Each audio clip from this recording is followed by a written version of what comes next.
habla del potencial hídrico en el suelo. Efectivamente, si te fijas, las flechas están indicando como un tope máximo y mínimo de la cobertura que puede hacer, ¿sí? Entonces, si bien yo empecé hablando de la última columna, agua higroscópica, agua capilar, agua libre, ¿sí? Si tú sumas todos esos porcentajes ahora de la primera columna, 30%, 15%, 55%, pues te viene dando prácticamente, ¿sí? Todo el total, 30 y 15, 45 y 55 el 100. El total del agua que podríamos tener, ¿sí? Vas a decir, bueno, ¿y dónde queda el agua muy móvil? Bueno, es agua que no tiene una relación, no se queda en el suelo, ¿sí? Entonces, sí, representa ese porcentaje. También me hacías otra pregunta referente a, déjame checarla, que las registré aquí. Dice, en la teoría del flujo de masas, ¿por qué las células del sumidero tienen un potencial hídrico menos negativo? ¿Sí? Entendemos que un sumidero es donde van y se acumulan solutos, en este caso, esqueletos carbonados. Lo más fácil, almidones. Y es cierto, tienes razón, Natalia. Quizás, y me voy a regresar a su presentación en donde se muestran los potenciales hídricos, está extraída de uno de los libros que les proporcioné. ¿Podrían, por favor, seguirme y utilizar el libro de Ascón Vieto? Es el que tiene portada azul. ¿Sí me sigue, Natalia? Voy, déjeme lo abro. Ahí voy. Sí.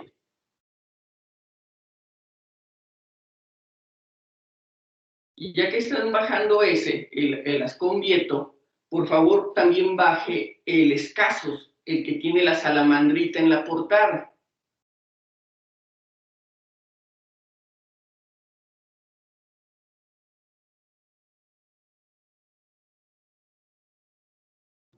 Listo, ya.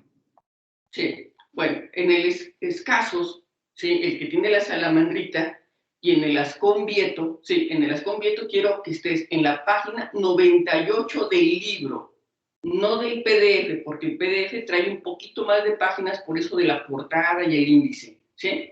En la página 98 del libro. Sí, ya. Muy bien. Ahora, por favor, ahí tengo activo. Por favor, en el otro libro, en el de Escasos, el de la salamandra, por favor, ubícate en el documento de PDF en la página 32.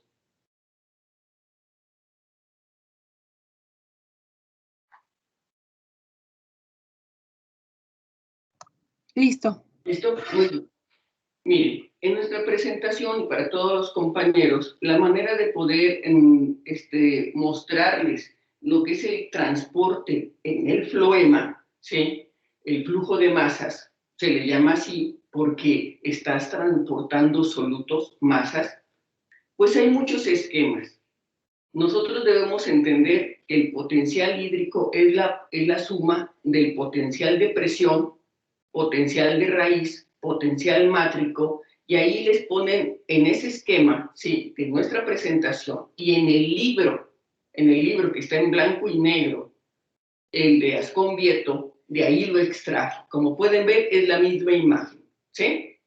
Bueno, efectivamente, están esos potenciales hídricos, pero yo haría una corrección a esos esquemas. Normalmente son los esquemas más importantes, él es un referendo para muchos cursos de fisiología vegetal, pero hay un libro mucho más modesto que me gusta mucho, que se llama Escasos.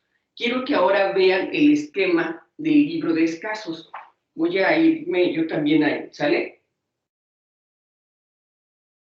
Y en esa página 32 que les digo, van a ver el mismo esquema. No les muestra la pregunta precisa de Natalia de la diferencia matemática de potenciales, pero ¿qué diferencia sustantiva y muy importante existe en el esquema? ¿Sí la logras apreciar, Natalia?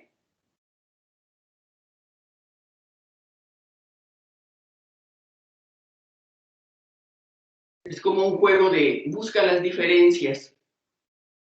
Pues bueno, me adelanto. Fíjate que en el libro de escasos, el que está a colores, ¿sí? La célula de sumidero también está acompañada de una célula acompañante. En cambio, en el otro esquema, en el esquema del libro de Ascon, que fue mi referencia, ¿sí? Y me gustó, uno, les digo, porque es la referencia de muchos cursos, pero porque presentaba esas diferencias de potencial precisamente, que es como la diferencia con el esquema de a un lado. Pero les falta algo muy, muy importante, la célula acompañante. ¿Sí la ves, Natalia? Sí, Bueno, pues justamente esa célula acompañante es la que hace que se muevan diferentes los solutos, ¿sí? Ella es como la aduana en donde permite que se acumulen y se acumulen y se acumulen en el sumidero, ¿sí? Y ella mantener una cierta concentración que le permita seguir jalando, ¿sí? A ese soluto y que puedan seguirse transportando a lo largo del movimiento del líquido de manera descendente, ¿sí? Entonces, si nos regresamos, ¿queda claro pues el papel de la célula acompañante también en el sumidero? sí, de hecho, estaba leyendo ese capítulo que nos dejó Sí, y entendí más o menos cómo ya estaba, cómo iba, pues, el gradiente, ¿no? exactamente. Pero Así lo es. que ahora sí que como que no alcancé de comprender fue, de hecho, el penúltimo párrafo de esa misma página. El penúltimo párrafo Ajá. en la columna derecha o izquierda. En la izquierda, el último, y que de hecho continúa en la derecha. Ok, y dice, en los procesos de carga, ¿es ese? En el Sí, proceso de carga, ok, vamos a leer. Para yo engancharme, ¿sale? En el proceso de carga, el movimiento de la sacarosa de las células del mesófilo hasta el parénquima fluemático se produce a través de los plasmodesmos a favor de un gradiente de concentración, mientras que el paso final de entrada en el tubo criboso requiere de un aporte de energía debido a la alta concentración de sacarosa en el lumen. En el caso de la descarga, se puede producir un gradiente de concentración en el tejido del sumidero, que al consumir la sacarosa mantiene esa diferencia de concentración. En el caso de los tejidos de reserva, la descarga se produce de diversas maneras, entre las que encontramos la posibilidad de hidrolizar la sacarosa para mantener el gradiente o el paso de células parenquimáticas. ¿Eso de hidrolizar es lo que no entiendes? sí, exactamente eso. Miren, es que aquí hay una situación importante. Voy a usar la parte de arriba, ¿eh? Y voy a usar otro color, sí, azul. Miren, las partículas, cualquier partícula tiene su fuerza osmótica, ya nos quedó claro, ¿sí? Eso es lo que vimos en física o en fisicoquímica. Las energías, todo objeto, nuestra pluma, nuestro plumón, nuestro banco, nuestra mesa, tiene una energía en potencia. Si nosotros tomamos ese objeto y lo aventamos, se va a impactar, ¿sí? A cierta velocidad de acuerdo a su peso y con cierta fuerza. Y todo va en razón del material. No es lo mismo lanzar un papel arrugado hecho bolita a lanzar una piedra. ¿Sí me explico? Todo eso es conocido como energía de potencia, potencial. Pero si hablamos de partículas, ¿sí? Nosotros tenemos algo así. Puedo tener una glucosa. Lo voy a tratar de dar, ¿sí? Pero puedo tener un elemento más pequeñito, un gliceraldehído, vamos a escribir, estaba escribiéndolo en inglés, un gliceraldehído 3-fosfato, lo cual, si yo divido a la mitad una glucosa, puedo generar esto, un gliceraldehído 3-fosfato. Pero entendamos que una glucosa era una molécula, ella me puede dar 1 y 1. Si hablamos de fuerzas osmóticas, A la ósmosis no le interesa el tamaño de las partículas, le interesa el número de partículas, Natalia. Entonces, si yo quiero mayor poder osmótico, ¿sí?, a esta glucosa la disocio, la rompo en cosas más pequeñas e incremento mi potencial osmótico, ¿sí? En cambio, esto sería un potencial osmótico más bajo. ¿Sí me explico? Sí. Entonces, imagínate la planta en una necesidad en donde tiene que modificar sus gradientes osmóticos y nada más tiene glucosa y no es suficiente fuerza como molécula única. No estoy hablando del peso de la glucosa, como número de moléculas no es suficiente. Entonces, ¿qué hace? Toma una enzima y se hidroliza, ¡pum! Hidrolizar, romper en dos, y forma dos partículas. Es cierto, si tú las comparas en tamaño, son menores. Si las comparas en peso, son menores. ¿Pero qué crees? Son mayores en fuerza osmótica, porque son dos partículas que generan su propia atracción. Entonces, la planta puede generar y modificar su gradiente osmótico fraccionando, hidrolizando componentes. ¿Cuál es el componente más abundante que ha formado? Esqueletos carbonados como la glucosa. ¿Sí se entiende? Sí. Muy bien. Pero me hiciste una tercera pregunta. En la última presentación, voy a borrar esto, ¿eh? En la última lámina de la presentación, ahí están unos áfidos, están unos cortes de células en donde hay partículas, gránulos, muy probablemente de almidón, ¿sí? Y hay un sol. Y tú me dices, oye, ¿qué función tiene el sol? Bueno, voy a juntar la de todos, los áfidos y los granos de almidón. ¿Qué estamos diciendo ahí? De que tenemos claro, ¿sí? Entendemos que es un conjunto de fuerzas el que el agua también descienda. Tanto nos costó subirla, pero también es importante que descienda por diferencias y gradientes de potencial, ¿sí? Para que acarreen nutrientes. Pero estos nutrientes no solamente van en un sentido, van en sentidos laterales. Entonces, la teoría de flujo de masas tiene, digámoslo así, cuestionamientos que les dicen, a ver, me explicas eso, pero ¿cómo me explicas el movimiento horizontal, ¿sí?, transversal a lo largo de la planta? Pues bueno, el solo proceso de recibir radiación solar y llevar a cabo fotosíntesis y la formación de esqueletos carbonados en las hojas, no solamente lleva a cabo ese proceso propio de la fotosíntesis, sino que lo sintetizado, o sea, los esqueletos carbonados, crean también gradientes, y esos gradientes laterales a lo largo en diferentes cortes en ese horizonte, pues genera ¿qué? Movimientos. Entonces, en el libro de Escasos, justamente a un ladito del dibujo en blanco y negro, Natalia, compañeras, van a encontrar un texto que dice, déjenme regreso a ese documento, ¿sale? Estoy en la página 98. En la segunda columna, en el último párrafo, la hipótesis de Munch.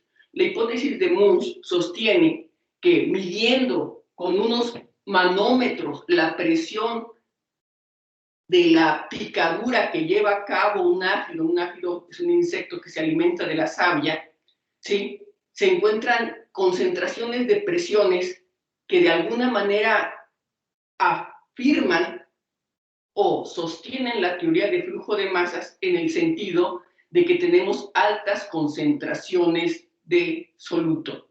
Pero pues es obvio, porque por ese sol tenemos que fenómenos de fotosíntesis. ¿Sí queda claro, Natalia? Sí, ya, gracias. Muy bien. Ok, entonces voy a iniciar la clase de hoy justamente con el libro de Escasos, Pero ¿qué tema vamos a revisar hoy? El tema que vamos a revisar son macro y micronutrientes, ¿sí? Ya vimos que para que pueda ascender el agua por la raíz, requerimos ciertos iones, y esos iones pues pueden ser agentes libres de calcio, de manganeso, de fierro, y que para poderlos meter a las células vimos que tenía que ocurrir ¿qué? Transporte activo. Entonces pasan del apoplasto al simplasto, ¿sí? Y ya estando en el simplasto son capaces de atravesar esa barrera de protección que se llama banda de Caspari, ¿sí? Ya entran a la médula y se ascienden. Pero ahora esos elementos no solamente le ayudaron a la planta a generar gradientes de potencial hídrico, también son útiles para ella. Los requiere para integrarlos a estructuras más complejas que le permiten vivir, tener su metabolismo. Pues así son conocidos como macro y micronutrientes. Entonces, quisiera detenerme en el libro de Escasos, el que tiene la salamandrita, por favor, y en esa misma página, la siguiente, la 33, ¿sí? Pudiéramos leer lo siguiente, y dice, y hago una pausa antes de leer. Bien, estos libros, como les dije, nos facilitan de alguna manera entender presentaciones que tienen una información muy concentrada, pero que nos permite como focalizarla. En algún momento de alguna duda, y vuelvo a repetir lo que he dicho, recomiendo leer primero el libro de Escasos. Es un libro más manejable. En cambio, el libro de Ascon, ¿sí? El azul, es un libro muy bueno, habla ejemplos muy específicos, pero es muy denso. Pero también nos puede servir, ¿sale? Como lo verán más adelante. Bien, estoy en el libro de Escasos y como un preámbulo de apoyo voy a leer ciertas cosas. Dice, los nutrientes de las plantas se clasifican en dos grandes grupos orgánicos e inorgánicos, siendo los primeros alrededor del 90 al 95% del peso seco de las plantas e incluyen carbono, hidrógeno y oxígeno, obtenidos directa o indirectamente de la atmósfera, y agua tomada del suelo. El resto del peso seco corresponde a la fracción mineral formada por una diversidad de compuestos. Se entiende por elemento esencial aquel cuya función no puede ser desempeñada por otro elemento, se encuentra implicado en el metabolismo y sin el cual la planta no puede completar su ciclo vital. De esta forma, aquellos elementos minerales que sustituyen a algunos minerales en funciones menores o compensan efectos tóxicos se consideran elementos beneficiosos, pero no esenciales. Tradicionalmente, los elementos esenciales se dividen en macro y micronutrientes en función de su concentración en la planta y no de su importancia cualitativa, ¿sí? Ya que todos ellos son esenciales. Dentro de los micronutrientes se incluyen todos aquellos necesarios en muy bajas concentraciones, normalmente por ser utilizados en reacciones enzimáticas, mientras que en el grupo de los macro se encuentran aquellos que son necesarios en ciertas cantidades por tener funciones estructurales, al ser parte de moléculas orgánicas o actuar como componentes de soluciones. A la hora de analizar el contenido en cada elemento de una planta, se puede observar que su función tiende a reflejarse en la concentración, pero varía con la especie, la edad y el contenido con otros componentes minerales. Miren, esto es muy importante. Parece que leemos palabras sutiles, pero no. En las plantas, como les dije, estamos viendo el grupo más grande, las angiospermas, las plantas con flor.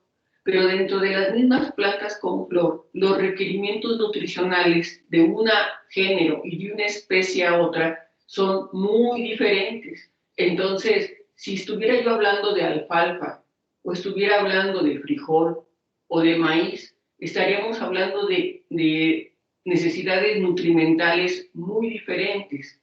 Es cierto, los macro, los micro, sí, como elementos esenciales, pueden ser los mismos elementos, pero las concentraciones en una y en otro grupo vegetal variarían mucho, ¿sí? Entonces, quiero que tengan eso muy en cuenta, ¿sí? Fíjense, macronutrientes, ¿sí? Micronutrientes, elementos beneficiosos. Entonces, retomamos. Como macro y micronutrientes están los elementos esenciales, pero también puedo tener, y si quieren lo pongo con otro simbolito, elementos no esenciales. Y tengo algunos que de alguna manera pueden ayudar a las plantas bajo condiciones muy específicas. Por ejemplo, una situación de estrés, ¿sí? Puede ser algo no usual, pero que en este momento los ayuda. Por ejemplo, pueden tener estrés por frío, daños por estrés por frío. El agregar elementos beneficiosos a tu medio o que los tenga disponibles le permite de alguna manera protegerse o recuperarse del daño que sufrió, ¿sí? No es algo usual, pero pueden ser beneficiosos, ¿sale? Entonces, como macronutrientes tenemos carbono, oxígeno, hidrógeno, nitrógeno, fósforo, azufre, potasio, magnesio y calcio. Y dentro de los micronutrientes, fierro, manganeso, zinc, cobre, boro, molibdeno, cloro y níquel. Y dentro de los beneficiosos, por mencionar algunos, tenemos al sodio, al silicio, al cobre, al yodo y al vanadio. Pero hay más, y sobre todo esos beneficiosos que les digo que pueden variar muchísimo. Si los otros en concentración pueden variar, pues esos son más. Ahora, macro y micro, recuerden, todos son esenciales. Unos se requieren en mayor cantidad, que normalmente son formas estructurales, unos en menor cantidad, porque pueden ser cofactores en reacciones enzimáticas o pueden formar núcleos de enzimas, ¿sí? Bien. La definición de un elemento como esencial depende de los datos experimentales que se obtienen utilizando sustratos inertes, como por ejemplo arena de cuarzo, que solo dan soporte físico. A estos sustratos se les añaden sales orgánicas y se analizan los efectos que tiene la ausencia de una de ellas como reflejo de la falta de un determinado elemento. Así, en función de los resultados, puede determinarse si el producto eliminado es esencial o no. Entonces, estos sustratos, ¿sí? Por ejemplo, como dice ahí, cuarzo, piedra de cuarzo, arena de cuarzo,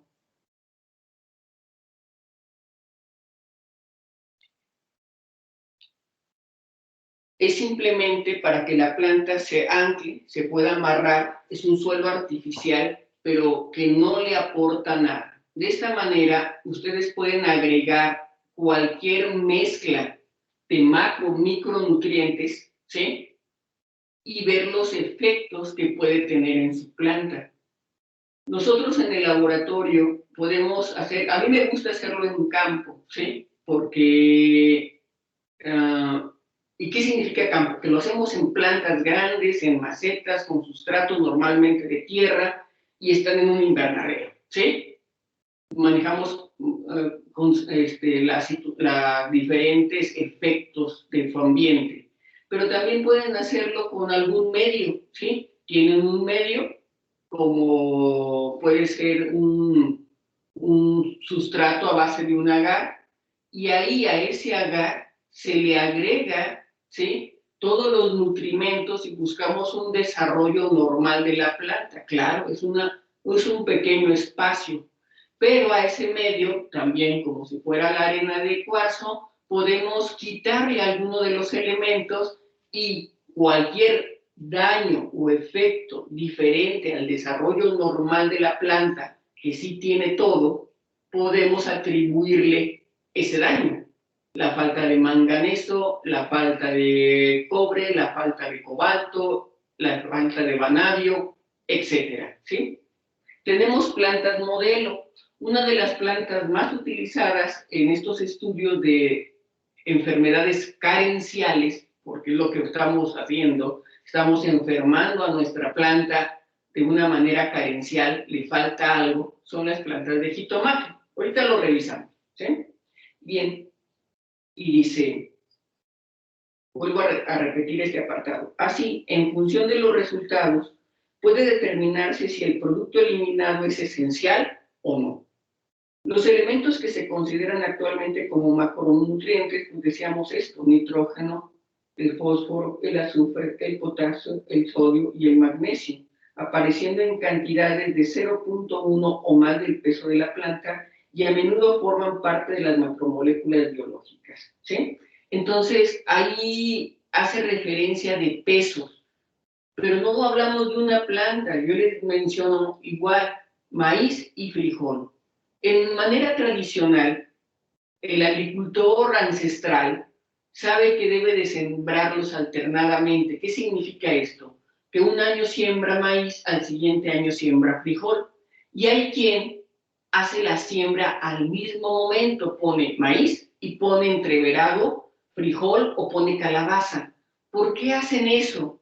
Porque su experiencia práctica les ha enseñado que mientras una planta es muy demandante de algunos elementos, otra planta no es demandante de esos elementos y al contrario, favorece la liberación con su propio tejido vegetal de algún tipo de material, las hojas que se le caen, la descomposición de algunas raíces, y eso ayuda un cultivo al otro y viceversa, ¿sí? Es por eso de alternar cultivos o sembrarlos en el mismo tiempo mezclados, ¿sí? Y estas apreciaciones, les digo, tan antiguas, pues han sido obtenidas de la práctica, pero es cierto, funcionan. Bien, voy a pasarme a la siguiente página. ¿Por qué razón? Porque les habla del nitrógeno, les habla del fósforo, del potasio, del azufre, del calcio, del magnesio, ¿sí? Del manganeso, y me voy a detener en la hoja 35, en la primera columna, en la parte final de esa columna, hablando de macro y micronutrientes. Además de los macro y micronutrientes, existe una serie de elementos minerales que pueden ser necesarios para una serie de plantas y se agrupan como elementos beneficiosos. Entre ellos encontramos sodio, silicio, cobalto, aluminio, selenio, titanio, vanadio, como les había dicho. Las funciones que pueden llevar a cabo son muy diversas según la especie. Del resto de elementos minerales es posible que algunos sean esenciales, pero aún se sigue investigando para poder determinar este hecho. Entonces, también nos podemos encontrar con esa frontera en donde lo que es beneficioso para mí puede ser tóxico para ti. Lo que es esencial para mí como un microelemento, quizás para una planta no lo sea. Vuelvo a decirles, estamos hablando del esquema general. Y normalmente cuando enfocamos y agrupamos estos elementos como macro y micro, hablamos de estos grandes cultivos: frijol, maíz, jitomate, ¿sí? Bueno, entonces, vamos a revisar, ¿sí?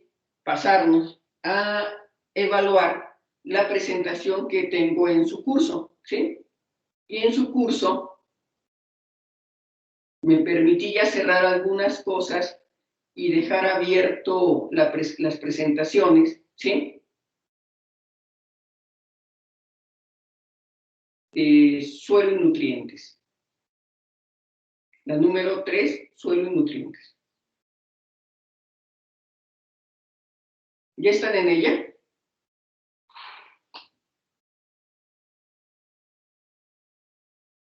Sí, maestra. Muy bien. Como pueden ver, como primer lámina, ahí tienen un corte, o vamos a decirlo, la apreciación de un pequeño barranco en donde, por efecto de erosión de lluvia y de agua, podemos apreciar como si estuviera conformado a la altura de él de diferentes capas. Si los vemos de manera descendente, vamos a conocer algo que se conoce, perdón, repetitivamente, como horizonte o parte superficial.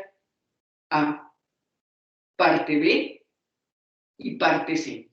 Todos ellos pueden estar conformados por diferentes elementos de acuerdo al suelo con el que estemos tratando. Nosotros tenemos palabras más populares en el campo. Esto es para un técnico estudioso de suelo, ¿sí? Puede ser un ingeniero agrónomo, un biotecnólogo, pero si vamos con la gente del campo, ellos nos van a decir, mira, mi suelo tiene un grueso de migajón. Ah, caray, ¿qué es eso de grueso de migajón? Fundamentalmente está creado por el horizonte A, que es la parte del suelo mayormente nutritiva para la planta, en donde puede encontrar la gran mayoría de macro y micronutrientes. Puede variar, también el horizonte B podría tenerlos, pero si uno le pide a ese agricultor o a ese campesino que escarbe, va a decir, mira, mi migajón, mi horizonte A, puede llegar a tener hasta 45 centímetros de profundidad, tal vez un poco más, tal vez menos, ¿sí? Pero después pasa a otras estructuras de suelo, horizonte A, y sobre todo el horizonte C, que suele ser una roca muy dura, ¿sí? Que puede tener una conformación muy especial, puede ser fácilmente polvosa, ¿sí? Su color, etcétera. Y nosotros le decimos tepetate. El tepetate para los ingenieros en construcción es utilizado porque es muy, muy duro e inerte como base para hacer los cimientos de construcciones, ¿sí? El tepetate. Pero es un suelo que carece de muchos nutrientes, es, como les dije, polvoso, altamente poroso, por eso cuando el agua llega a él, fácilmente, muy fácilmente, se filtra, ¿sí? Se precipita hacia mantos freáticos, a mantos de agua, ¿sí? Cuerpos de agua subterráneos. Entonces, técnicamente, nuestro suelo puede tener capas, se llaman horizontes, A, B y C. Ahora, nuestros suelos en esos diferentes horizontes puede tener un comportamiento electrostático. ¿Qué significa esto? Que tiene cargas, ¿sí? Entonces ahí ustedes ven una pequeña partícula ovoide, ¿sí? De arcilla, clay, que tiene una serie de cargas que la rodean y que, claro, tiene que ver con las características del suelo en donde se presentan. Si se fijan, el mismo esquema del suelo presenta una capa color café, ¿sí? Ocre, o sea, amarillenta, y luego una capa rosada. ¿Qué significa esto? Que la raíz pivotante, la raíz que va penetrando, pues se encuentra también con ciertas características del suelo, pero a partir de ella, y lo vimos, puede desarrollar todas esas raíces absorbentes y sus pelos absorbentes, pero se topa con esto, con cargas que de alguna manera, ¿sí? Pueden no facilitar la absorción de agua o la pueden facilitar. Los suelos arcillosos particularmente gustan de retener las moléculas de agua. Acuérdense cómo está creada la molécula de agua. ¿Sí? Generando un dipolo, y esos dipolos suelen asociarse a esas arcillas. Los suelos arcillosos normalmente son húmedos porque tienen una gran capacidad de retención de moléculas de agua, pero al retener esas moléculas de agua no las deja que libres para la planta. Entonces, las características de los suelos tienen que estar equilibradas para tener un buen cultivo. Los suelos arcillosos, aunque retienen agua, lo retienen en el suelo, pero no lo dejan libre para la planta. Así que en muchos de nuestros casos, así sea grandes extensiones de terreno, colocamos algún tipo de material, no precisamente fertilizante, aunque se puede hacer en el mismo momento, fertilizamos y modificamos las cargas eléctricas de los suelos y los preparamos para un determinado cultivo, ¿sí? Entonces, los análisis de suelo son súper importantes. Un rancho vale por la agua que pueda tener disponible en un pozo, pero también por su suelo, es decir, las características de su suelo. ¿Qué puedo cultivar en él? Puedo tener una gran extensión, pero los suelos no me permiten hacer cultivos, ¿sí? Ya no hablo de los cultivos tradicionales de frijol y maíz. Quiero meter alguna alfalfa, quiero meter alguna avena o algún tipo de cultivo, ¿sí? Que sea particularmente demandante de algún elemento. Tengo que conocer las características de mi suelo. Entonces, siempre que se vende un rancho agrícola, ¿sí?, o buscamos hacer alguna venta, se presenta uno la disponibilidad de agua, las pendientes de los suelos, el corrimiento del agua natural que puede tener, y la naturaleza química, físico-química del suelo, ¿sí? Bien, entonces ya entro al apartado propio de nutrientes, y en los nutrientes pues tiene ahí las palabras que hace un momentito leímos: esenciales y beneficiosos, aquellos sin los cuales las plantas son incapaces de completar su ciclo, no pueden ser reemplazados por otro mineral, directamente implicadas en el metabolismo. Por eso son ¿qué? Esenciales. Y beneficiosos, compensan efectos tóxicos, reemplazan elementos esenciales en algunas funciones, y si quieren agregamos 1 o 3, lo voy a hacer al rato que termine mi clase, se pueden hacer presentes en condiciones de estrés, ¿sí? Bien, vamos a ver los esenciales. Los dividimos en macro y micronutrientes. Macronutrientes porque se encuentran en altas concentraciones y forman estructuras de biomoléculas. Hay quien hace referencia en gramos o en porcentajes, más de 1000 miligramos por kilogramo de peso seco. Micronutrientes, menos de 100 miligramos por kilogramo de peso seco. Esto puede ser variable, les vuelvo a decir, no una planta siempre depende de algo, ¿sí?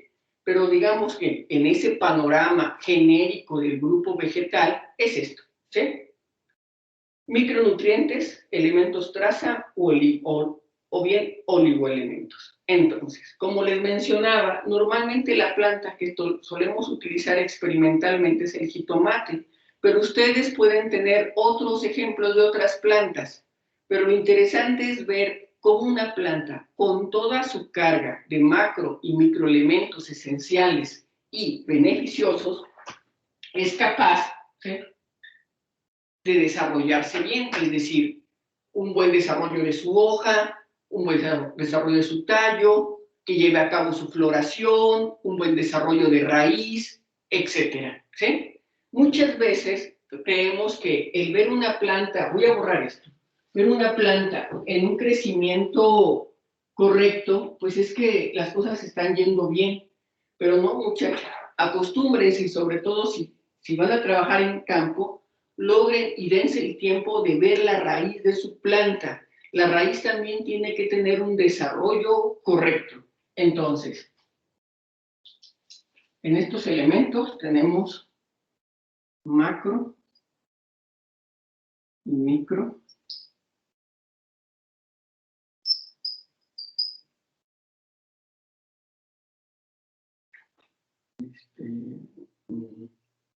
Pueden ser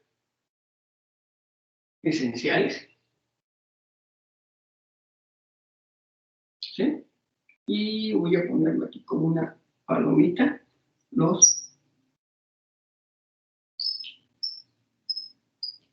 Pero quisiera agregar algo más antes de ver este apartado. Miren, ¿cómo crece una planta? Pues para quien hizo los coloring concept y para quien no los hizo, hágalos, ¿sí?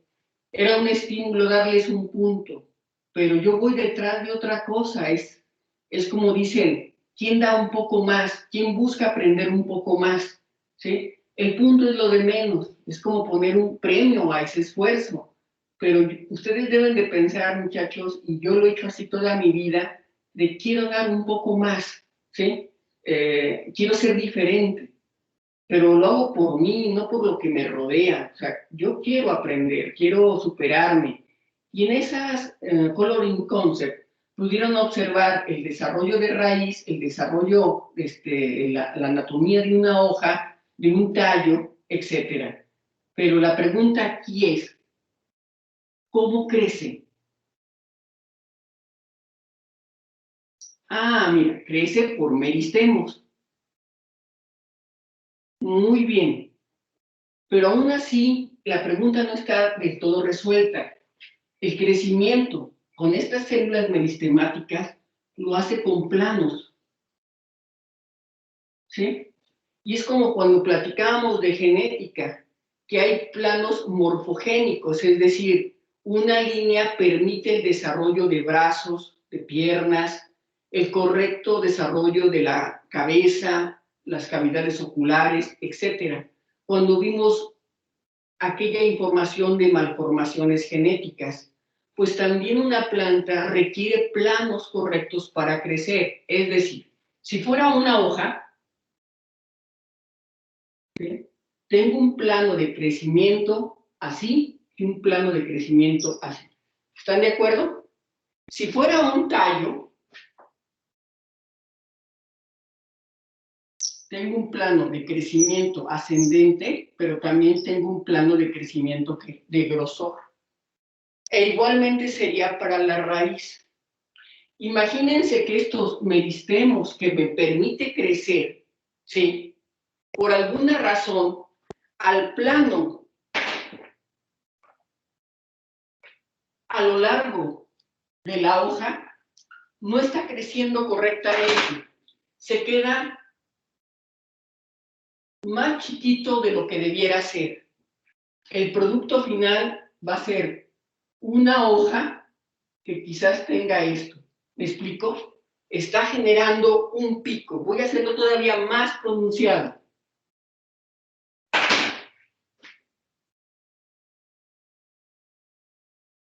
Un enrollamiento de la hoja, ¿sí? Y si afectara este crecimiento a lo largo, podría tener una hoja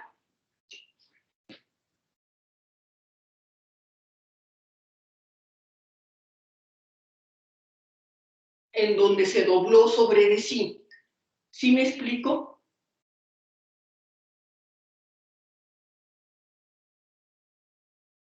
Sí. Bien. Si el daño fuera, muy bien, Fernanda, si el daño fuera a lo largo del tallo, puede ser que el tallo, en lugar de ser recto y ascendente, esté curvo, ¿sí?, esté torcido. Entonces, los planos de crecimiento son muy importantes. Pero, ¿qué tiene que ver esto con los macro y los micronutrientes? Pues todo, compañeras y compañeros, porque los diferentes macro, micronutrientes y, ¿por qué no?, algunos elementos beneficiosos tienen que ver con el correcto desarrollo físico de la planta, tiene que ver con los planos de crecimiento de las plantas. Entonces, ustedes van a encontrarse palabras en donde dicen enrollamiento de las hojas, y el enrollamiento se da porque le está faltando algún elemento, ¿sí? La modificación física de su tallo, porque tiene algún elemento que le está faltando. El otro extremo se puede dar, es decir, que tenga un elemento en exceso. ¿Se puede intoxicar una planta? Sí, pero normalmente no lo hace con los elementos esenciales, macro y micro. Toma lo que necesita y no le afecta si hay un poco más. Pero imagínense, si a un suelo se le agrega sodio, que es un elemento beneficioso, ¿sí?, o calcio en una gran cantidad. El calcio tiene cargas, el sodio tiene cargas, entonces puede modificar a esas moléculas de suelo, a esas partículas de suelo, y dañar a la planta. Claro, todo en exceso en la vida de cualquier organismo puede causarnos problemas. Pero ciertas concentraciones son manejables por la planta, pero tienen que estar. Y lo primero que vemos reflejado es en su funcionamiento, ¿qué?, de desarrollo en planos de crecimiento.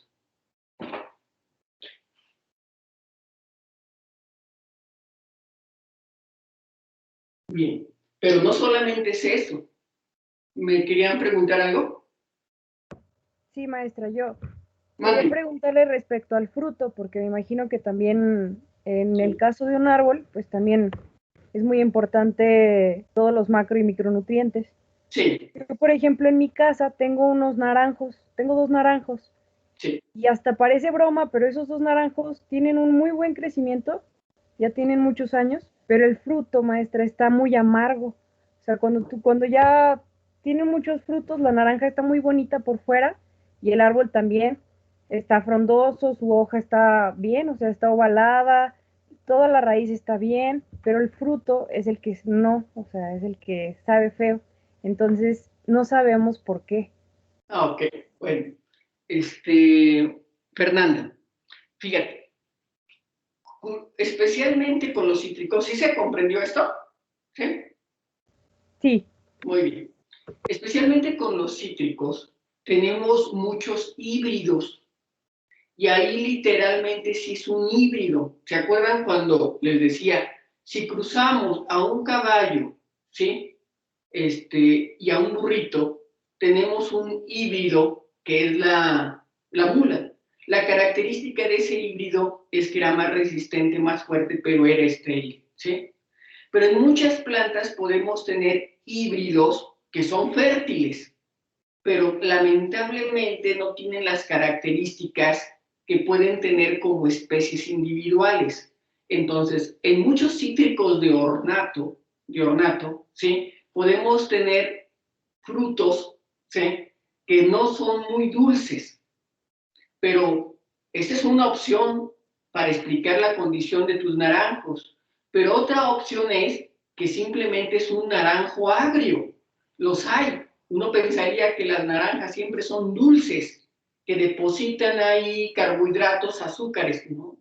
Hay naranjos agrios y es más, son muy apreciados porque con ese tipo de naranja agria son preparados muchos alimentos. Por ejemplo, no sé si han oído hablar del pollo griego, ¿sí? La manera de que la carne adquiere ese sabor tan agradable es porque es expuesta a jugo de naranjas agrias, ¿sí?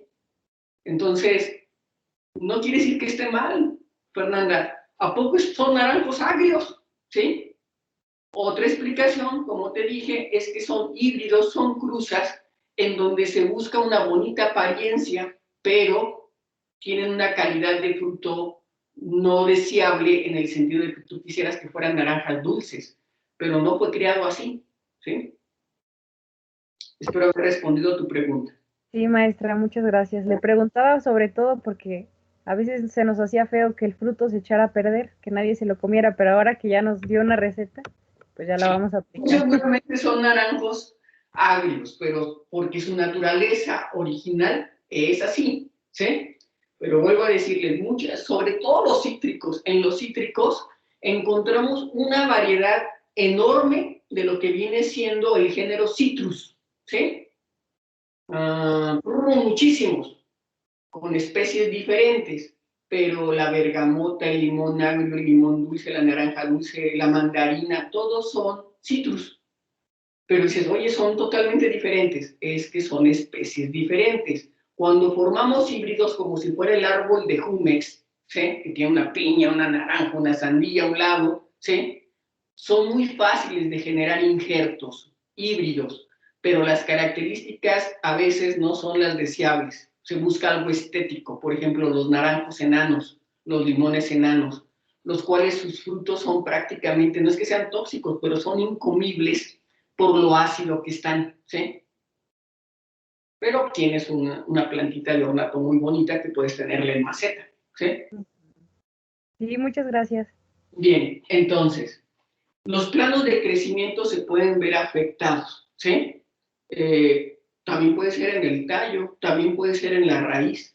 Así que estos elementos macro o micronutrientes son esenciales para el propio desarrollo de la planta, pero muchos otros elementos, sobre todo los micronutrientes, que son esenciales, sí, pueden ser cofactores, segundos mensajeros, núcleos enzimáticos, etc. Entonces, tienen que ver con el adecuado funcionamiento de la planta. Una planta nos dice que está mal porque tiene que un mal desarrollo de planos, tallo, hoja, raíz. También nos puede decir que está mal porque ese color verde natural, normal, se puede ver modificado. Lo básico puede ser que se ponen amarillas, ¿sí? Eso se llama clorosis, falta de pigmentación verde. Pero atención, voy a borrar esto, ¿sí? Resulta, ¿sí?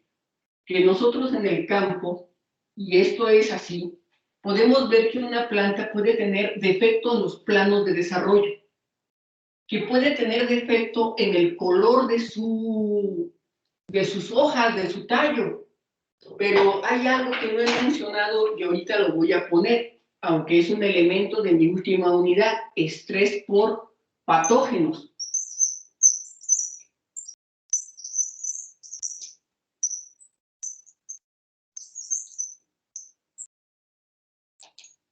Y este estrés por patógenos, ¿sí? ¿Sí? Puede generarnos, ¿sí?, también defectos en los planos y en el color de las estructuras. Entonces, ¿cómo saber si es por un patógeno o es porque tengo un problema de elementos? Ahí está el chiste. Entonces, ahí está el problema, pero tenemos algo en el laboratorio. Hacemos análisis. Análisis en donde medimos sus elementos macro, micro, y hacemos búsqueda de hongos, bacterias, virus, lo cual es el ramo de la fitopatología.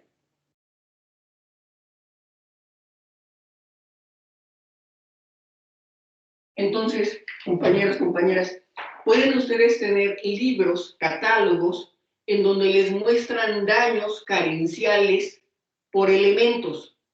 Pueden mostrarles daños a las plantas por cuestiones biológicas, pero también podría haber otro, estrés por patógenos, defecto en planos, ¿sí?, y color de estructuras,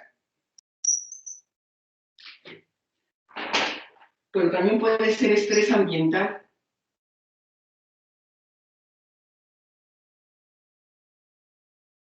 Puedo tener quemaduras en hojas y puedo generar cambios en el color.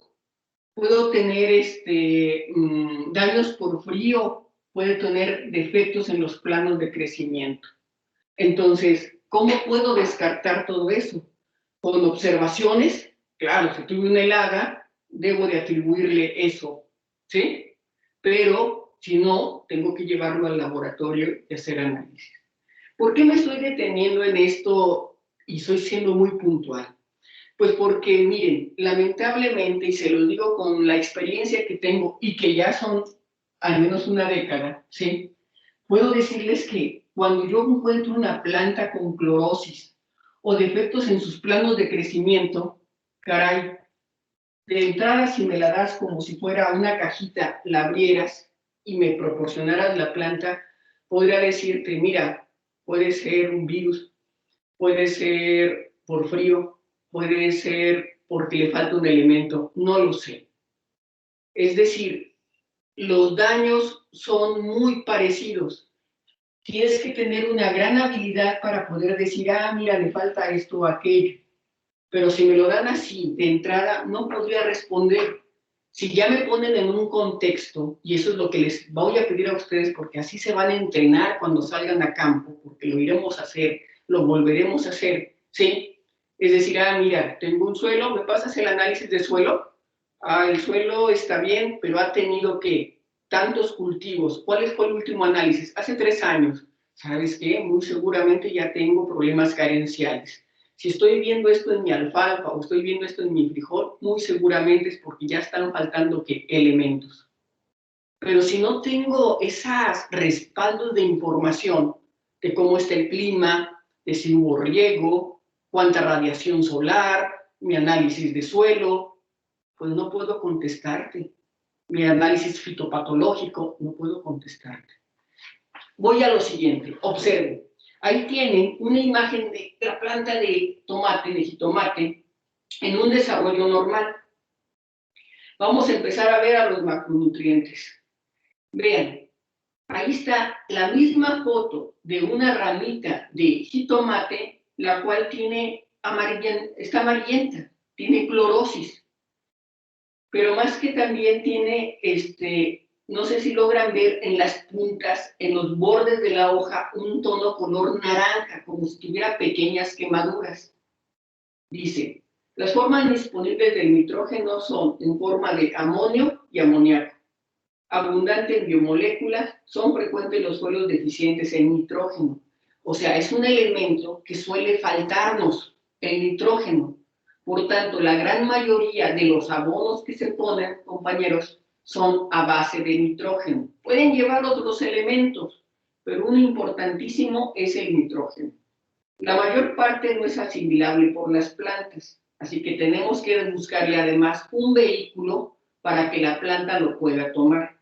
Forma parte de proteínas, ácidos nucleicos, aminoácidos, aminas, amidas, clorofilas y coenzimas. Y ahí viene, como les dije, una foto con deficiencia. Voy a pasar al siguiente. Vean el fósforo, ¿sí? Formas disponibles en forma de ácido fosfórico o como fosfatos. Se encuentra en tejidos vegetales como fosfato libre o como compuesto orgánico. Las micorrizas, asociación con hongos, así se llaman las micorrizas, facilitan su absorción. Importantes moléculas estructurales, se acumulan en hojas jóvenes, flores y semillas de desarrollo. Y vean, hoja de jitomate deficiente en fósforo. Observes el color verde intenso de las hojas. Otros síntomas son enanismo, quiere decir que no hay un crecimiento del tallo, madurez retardada, se tarda en crecer, en completar su proceso de floración, ¿sí? Y esto para un agricultor pues es pérdida. Gasta en agua, gasta en luz, gasta en servicio, en recurso humano y no tiene el desarrollo. Entonces, no siempre ver una planta ultraverde significa que las cosas van bien, ¿sí? Puede ser momentáneo. Esto lo podemos ver mucho, compañeras, compañeros, cuando por primera vez en el año fertilizamos nuestro pasto. Puede tomar un verde intenso y luego se baja, ¿sí? Potasio, vean la hoja, tiene ahí algunos enrollamientos, tiene clorosis, forma disponible del potasio como ion, se redistribuye con facilidad de tejidos maduros a juveniles, participa en la osmorregulación de procesos de apertura de cierre y de estomas. Si bien no he visto este fenómeno de cómo se cierra y se abre un estoma, ya me adelanto de que es un ion importante, o sea, debe salir, debe entrar, generando ¿qué? Potenciales diferentes. Es un cofactor de múltiples enzimas, ¿sí? Y como dice ahí, obsérvese la clorosis, la marchitez y la necrosis, esa color naranja. Azufre. Si ven ustedes el azufre y se regresan hacia lo que viene siendo el nitrógeno, la imagen, van a decir, bueno, maestra, yo veo el nitrógeno más amarillo, pero es justamente parte del problema, compañeros. Por eso les digo, si a mí me pones una planta, no sé ni en qué momento está de su deficiencia, es decir, va avanzando en su deficiencia y a poco aquí tiene una clorosis ligera. Y aquí tiene una clorosis marcada. Pero la pregunta es, ¿en qué momento la estoy observando? ¿Sí? Entonces, es muy complejo ver esto. Puede ser que también sea una enfermedad viral. Vuelvo al punto. Tengo que tener mis elementos. ¿Cómo se está comportando mi suelo en disponibilidad de elementos?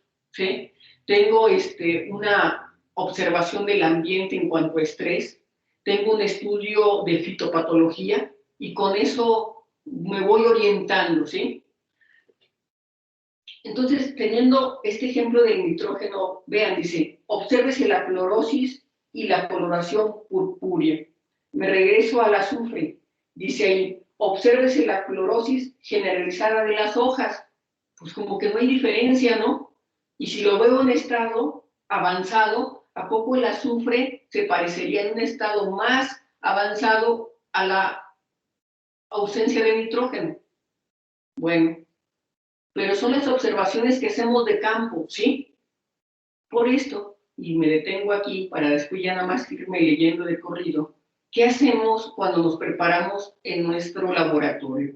ya sea en cultivos in vitro con un soporte como es agar, busco poner que todos los elementos que requiere esa planta en especial para que en ese espacio tenga un crecimiento correcto. Si quiero ver enfermedades carenciales, pues le quito un elemento. Así que cualquier daño que se refleje en la planta es atribuible a la ausencia de ese elemento. Pero pensemos en algo ya práctico, funcional en la vida real. Yo tengo mis cultivos. No me voy a lanzar a cultivar si no conozco al menos las condiciones de mi suelo, al menos. Entonces necesito un análisis de suelo. Saber la cantidad de nitrógeno disponible, porque puede ser un suelo que no requiera un gran abonado, por tanto mi cultivo va a ser más económico, no voy a gastar en abono, pero puede ser que sea un suelo tan pobre que a pesar de que yo ponga un recurso de abono y económico, un esfuerzo grande en el suelo, pues aún así mi planta no tenga un desarrollo correcto.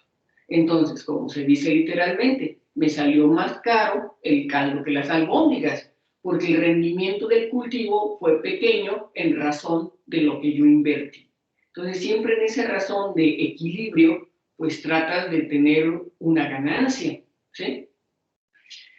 Bien, entonces, la forma disponible son sulfatos, deficiencia en suelo es poco común, forma parte de unas moléculas llamadas fitoquelatinas, es decir, quelan algunos elementos, formando complejos con el cadmio, el cobre y el plomo. Entonces, imagínense, son plantas que junto con estos sulfatos pueden actuar en fenómenos de bioremediación. Forma parte de sulfolípidos, aminoácidos y coenzimas. Calcio, formas disponibles como ion calcio bivalente, es abundante en suelos, rara vez es un factor limitante, es mucho más móvil en apoplasto que en simplasto, y obvio, pues porque forma parte de las paredes, se mueve más fácil por el apoplasto. La mayor parte del calcio se localiza en la pared celular, se requiere para la integridad y funcionalidad de las membranas, actúa como segundo mensajero. Y vean, dice ahí, hoja de jitomate, deficiencia en calcio. Obsérvese la clorosis y enrollamiento de las hojas. Entonces, esos enrollamientos son por esa modificación nutrimental que le genera esa alteración en los planos de desarrollo. ¿Sale? Magnesio. Pero si ustedes lo ven así, pues pareciera a ojo rápido un daño también por algún patógeno. Magnesio. Formas disponibles como ion bivalente de magnesio, rara vez también es un factor limitante, salvo en suelos muy ácidos o arenosos, porque forma complejos. Componente de la clorofila, ¿sí? Interviene en el metabolismo energético, es un cofactor enzimático y regulación de la hidratación. Hoja de jitomate deficiente en magnesio. Obsérvese la clorosis intervenal. Si lo ven bien, ¿sí? Pueden ver las venas de la hoja, sobre todo en donde dice menos, en esa hojita pueden ver claramente cómo están las venas más verdes, pero los espacios de la hoja, de la lámina de la hoja, que son conocidas así como intervenal, están cloróticas, amarillentas. El magnesio es súper importante para nuestra próxima unidad, porque con esa carga bivalente que tiene, forma el núcleo de la clorofila. Ya platicaremos qué representa eso, pero es el centro de esta biomolécula, ¿sí? Micronutrientes, recordemos, son esenciales, pero están en menor cantidad. Uno, el hierro. Formas disponibles, pues todas, desde como ion a forma férrica y ferrosa. Micronutrientes requeridos en mayor cantidad. Su deficiencia en suelos calizos es muy habitual. Es parte de grupos catalíticos de muchas enzimas. Forma parte de proteínas como la sulfoferro en la fotosíntesis, fijación de nitrógeno y respiración. Hace un ratito, cuando vi macronutrientes, empecé con el nitrógeno y les dije que era el de mayor importancia, en mayor cantidad, vamos así decirlo, pero también tenemos problemas para fijarlo. Así que generamos complejos para la fijación de hierro y en esta participa el fierro. Biosíntesis de clorofila. Vean esto. Hoja de jitomate deficiente en fierro. Obsérvese la clorosis incipiente en algunas hojas y el amarillamiento general de otras. Manganeso. Antes de leer lo que dice, vean qué pasa con las hojas. No tiene una marcada clorosis, pero sí tiene que un enrollamiento de las hojas. Formas disponibles como ion, ¿sí? La deficiencia de manganeso puede suplirse con magnesio, cofactor de muchas enzimas, formación del complejo manganeso-proteína del sistema de transporte de electrones y forma un complejo de antioxidante llamada superóxido dismutasa de manganeso. Eso significa SOD, superóxido dismutasa, ¿sí? Cobre, vean el enrollamiento todavía más marcado que el manganeso, ¿sí? En los planos de crecimiento. Se requiere formas libres como ion cobre o cúprico, se requiere en concentraciones muy bajas y está disponible en la mayoría de los suelos. Proteínas y enzimas de procesos redos, ahí participa. Componente del complejo enzimático fenolasa. Cuando se presenta deficiencia de este elemento, suele presentarse disminución de productividad y síntomas visibles. Simplemente, pues vean, ese enrollamiento pues afecta a la lámina foliar, no lleva a cabo una correcta fotosíntesis. Vean el zinc. Ahí parece está marchita, pero no, la planta tiene el suelo tiene buena humedad, hay buena disponibilidad del agua, no es un suelo arcilloso, pero pareciera que tiene quemaduras. Formas disponibles como zinc, su disponibilidad es mayor a pH ácidos, presente en al menos el 80% de sistemas enzimáticos. Si se han fijado, el zinc, el cobre, el manganeso, el hierro, todos estos micronutrientes tienen que ver con el funcionamiento enzimático, o sea, con propiamente el metabolismo.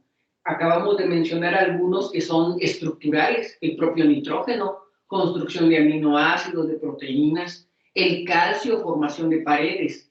Entonces, los macro, por el volumen tan grande, pues tienen funciones que pueden ser estructurales, también pueden ser metabólicas, pero los micronutrientes en la gran mayoría de los casos tienen que ver con el metabolismo, ¿sí? Entonces me quedé en zinc. Sustituye algunos complejos enzimáticos de la superóxido dismutasa que les mencionaba, participa en la estabilidad del ribosoma, es decir, en la transcripción tienen que ver. Y en la foto dice hoja de jitomate deficiente en zinc, obsérvese el crecimiento atrofiado de algunas hojas y la clorosis intervenal. Molibdeno, formas disponibles como óxido de molibdeno o sulfato de molibdeno, su solubilidad aumenta conforme aumenta el pH, se requieren concentraciones pequeñas y participa en reacciones redox, asimilación y fijación de nitrógeno, degradación de bases úricas y formación de ABA. ABA es ácido abscísico. Aún no veo fitorreguladores. Este es un fitorregulador, un componente químico que tiene que ver con el desarrollo vegetal. Hojas de jitomate deficientes en molibdeno. Obsérvese la clorosis intervenal y el enrollamiento de la hoja inferior. Pero es muy sutil, ¿sí? Boro. Formas disponibles como ácido bórico. Se conoce poco respecto a su papel fisiológico y bioquímico. El 95% se encuentra en paredes celulares. Está relacionada con la división y crecimiento celular, germinación y regulación hormonal. Síntomas muy variados como acumulación de compuestos fenólicos, inhibición de crecimiento de la raíz y necrosis de meristemos, ¿sí? O sea, tenemos pues un crecimiento disminuido, ¿sí?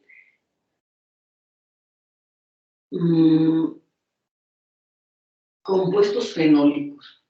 Entendamos que todas las plantas producen compuestos fenólicos, pero vimos que las herbáceas, en comparación con las plantas de crecimiento secundarios, como los árboles, pues la concentración de compuestos fenólicos es mucho mayor, porque desarrollan un tallo firme que les da esa construcción.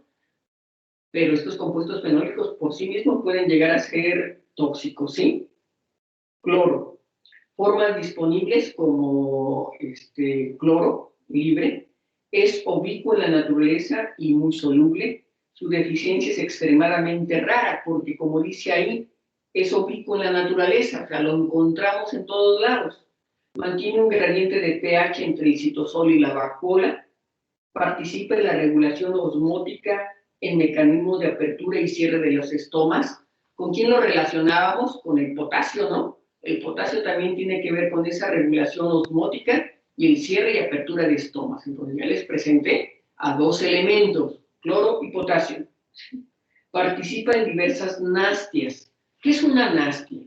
Miren, todos hemos oído hablar de que los girasoles se mueven, por eso deben su nombre, girasol. Buscan el estímulo lumínico y son capaces de tener movimientos. Por ejemplo, otro. Hay plantas que pueden trepar, llamadas como enredaderas, porque desarrollan unas hojas muy especiales en forma de pequeños resortes llamadas zarcillos y les permite moverse, ¿sí? Hay otras plantas que se pueden modificar de acuerdo a la intensidad de luz y mover sus hojas en la noche y en el día. Todos esos movimientos son conocidos como nastias, ¿sí? Las plantas se mueven, sí, pero es un movimiento diferente al de los animales. Recordemos que las plantas están en un lugar. Todos estos movimientos gastan energía, sí. Así que la planta debe de obtener algún beneficio superior al gasto energético, ¿verdad? Tenemos un apartado en el curso en donde vamos a ver nastias, pero hasta entonces ahí lo dejo, ¿sí? Necesario para la estabilidad del cloroplasto, ¿sí? Y dice ahí, hoja de jitomate deficiente en cloro, observar manchas cloróticas y necróticas y el pobre desarrollo de las hojas. O sea, vean el tallito y vean cómo están las hojas pequeñitas. Eso quizás sea lo más característico del cloro, pero si vemos las hojas que sí lograron desarrollarse y tienen daño, pues ¿cuál es la diferencia con referente a la ausencia de zinc o quizás al fierro o quizás al magnesio? No hay una diferencia clara, ¿sí?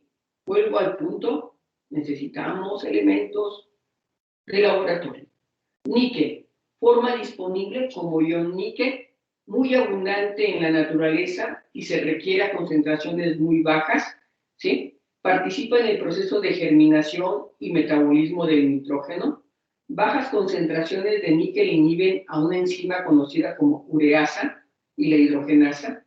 La ureasa hidroliza la urea en amoníaco, que es la forma aprovechable por la planta. Entonces, fíjense, si no la tengo, si la inhibe, pues no me deja disponible el nitrógeno. Entonces, esas pequeñas como quemaduras que se ven en las puntas de las hojas, sí, es muy, muy interesante porque, recuerden, el nitrógeno es el elemento menos disponible para la planta. Así que el agricultor, si va a gastar en abono, pues gasta en abonos ricos en nitrógeno. Fundamentalmente gasta en urea, ¿sí? Pero ¿en qué participa el níquel? Inhibe la ureasa, ¿sí? Que permite la hidrolización de la urea y la liberación de los dos elementos de nitrógeno que son asimilables por la planta. Entonces, si no tiene níquel, mi suelo, aunque yo agregue suficiente nitrógeno, ¿sí? En forma de abono más popularmente conocido como urea, pues no, la planta no lo puede aprovechar. Tengo que tener ese elemento también. Su deficiencia se manifiesta como necrosis en las puntas de las hojas por acumulación de urea, o sea, se está intoxicando, ¿sí? Transporte activo. ¿Por qué está esta imagen? Porque la gran mayoría de los elementos que movemos, macro o micro, esenciales, no esenciales o beneficiosos, pues es con gasto energético. Entonces, recuerden, la planta tiene que alcanzar un balance, es inteligente, así que debe de ser capaz de fijar sus esqueletos carbonados, nutrirse de ciertos elementos, pero crecer, o sea, generar sus frutos, hacer frutos dulces como lo comentábamos, ¿sí? O desarrollarse como su naturaleza está determinada, ¿no? Hablando de esa genética, ¿sí? Y no exponerse a cambios epigenéticos no deseados, ¿sí? Bueno, entonces, con este material cierro lo que va a contenerse en nuestro pequeño mini examen. Voy a buscar también tener cerca de 30 preguntas. Entre más preguntas haga, pues cada pregunta vale menos, ¿sí? Esa fue la decisión de que si solamente tuvimos 3 mini exámenes, tuviera el segundo un poco más de preguntas, para que las preguntas valieran que menos. Cualquier error vale menos. Pero además, les aclaro, les digo, la próxima semana, como lo hemos hecho en nuestros diferentes cursos, vamos a tener una semana de descanso. Voy a poner disponibles los materiales para que los tengan, pero lo único que les voy a pedir es que estén atentos al promedio de su calificación, que yo estaré subiendo, si no tengo alguna pregunta o aclaración, en el ESIMA. Vuelvo a decirles, como los cálculos pues son manuales, no porque no los ponga en una tablita de Excel, sino que subo manualmente a la plataforma de ESIMA, no es una plataforma dinámica, tengo que hacer número por número, pues me puedo equivocar y feo, ¿sí? Entonces, que su promedio esté bien calculado en su tablita que voy a subir y que vean que si está bien, a su vez, esté bien subido en el ESIMA, ¿sale? Mande. Cindy. Maestra, ¿cree que nos pueda...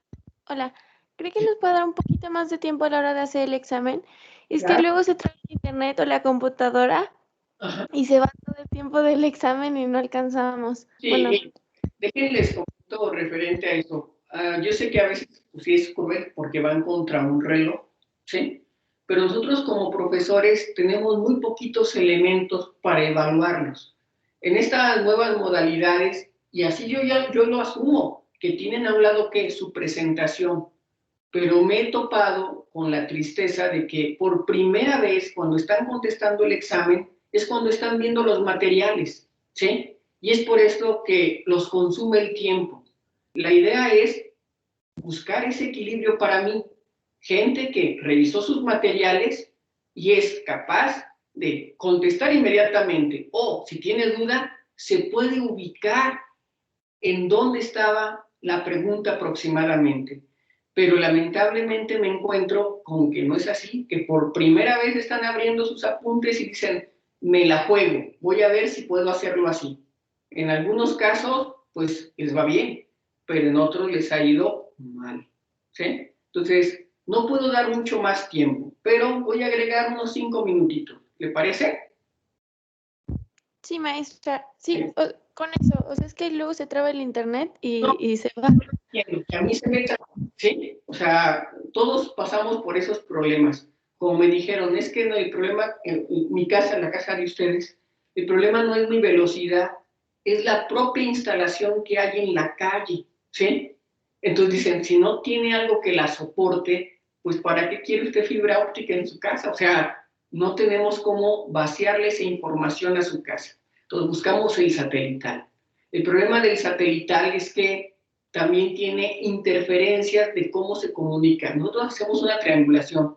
Yo tengo que entrar a la universidad y de la universidad, mediante su Teams, voy a dar con ustedes. En esa triangulación, pues ya mi ventaja satelital se perdió, ¿sí? Entonces sí lo comprendo, lo tengo claro, pero quisiera que también esta pequeña explicación que les dije de compañeros que no se dan el tiempo para prepararse, pues no les puedo dar más tiempo. Por ahí va mi comportamiento, mi toma de decisiones en ese sentido. Está bien, maestra, gracias. Muy bien, entonces, pues damos por cerrado esto y tienen el próximo martes temprano su pequeño examen, 30 preguntas, lo adelanto, del mismo comportamiento, algunas opciones, falso y verdadero, ¿sí?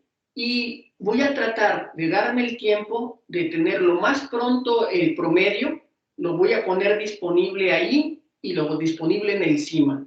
Vuelvo a decirles, checar que no me haya equivocado en su valoración, aunque normalmente no lo hago porque es una tabla de Excel, ¿sí? Y que no me haya equivocado en transcribirlo en el ECIMA. ¿Listo? Maestra, yo tenía una pregunta. Sí, mande. Es que me habían dicho que utilizar las bolsitas de té como abono funcionaba para las plantas. Quería ver si sí era cierto. Pues no depende como qué té, ¿sí? Mire, por ejemplo, en Starbucks, y no es un comercial, cuando vamos a comprar nuestro café, ahí tienen un cestito, ¿sí? En donde tienen bolsitas de la pasta, el mosto, así se le llama, el café que se ha desechado al preparar la bebida, ¿sí? Bueno, yo podría decirles que es un buen abono para cierto tipo de plantas, ¿sí? Si es té, y habría que ver cuál té, manzanilla, limón, por solo ese hecho de ser limón, tiene un pH muy ácido, ¿sí? Entonces, si tú lo agregas a tu planta, a tu macetita, puede ser que modifique el pH de tu pequeño espacio, porque la verdad es muy pequeño, está constreñido, o sea, está ceñido a, pues no sé, a medio litro de tierra o quizás una maceta más grande, pero el volumen es muy pequeño.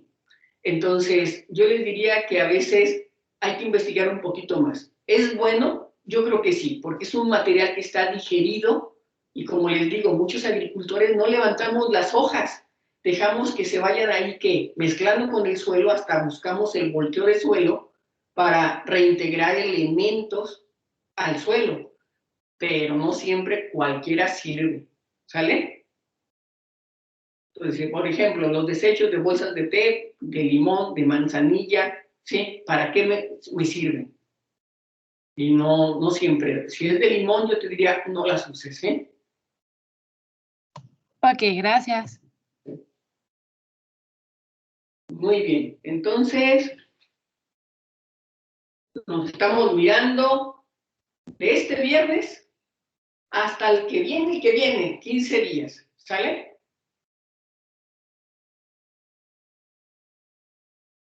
Cuídense mucho, que tengan un buen fin de semana. Gracias, maestra, igualmente. Muy bien. Gracias, igualmente nos vemos. Ay. Hasta luego. Gracias. Gracias.